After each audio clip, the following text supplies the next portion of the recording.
আমরা কেমন সংস্কার করতে চাই তাকে বলেছি আমরা কিরকম দেশ চাই, কিরকম রাষ্ট্র চাই, কিরকম সরকার চাই, কিরকম ধর্মবর্ণ চাই, সেটা তো বলেছি। উনি তার জবাবে এই আর যখন তারা বলছে সংস্কার করবো আমরা কতদিন সময় নেই, তখন তো বলতে কি কি এজেন্ডা সংস্কার আছে সেটা বলেন এবং তার জন্য কতদিন লাগবে সেটা বলেন। এই ব্যাপারে এই এক মাসে আমি কোনো লাইক এখন হয়তো তাদের কাছে আছে, কথা মনে করছেন এখন বলা যাবে না। এটা যদি জাতীয় ঐক্যমত্যের ভিত্তিতে না তাহলে কোনো জিনিস সম্ভব হবে না। আমি এই প্রসঙ্গে সরকারকে বিচার করা দরকার, একবার নিশ্চয়ই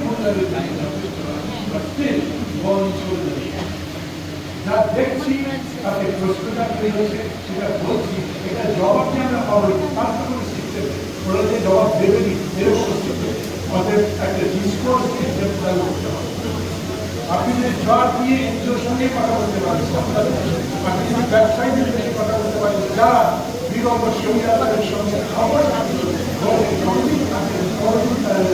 তাহলে আমাদের সাথে কথা বলতে হবে। ওই যে দাদা বললেন, সুব্রতদা বললেন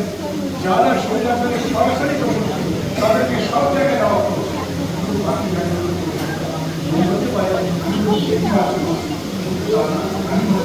সমালোচনা যখন মূল্যায়ন করতে যাবে তখন তার পোষণ থাকতে হবে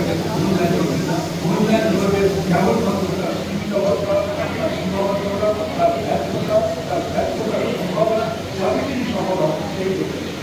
সেই আমি আশা করি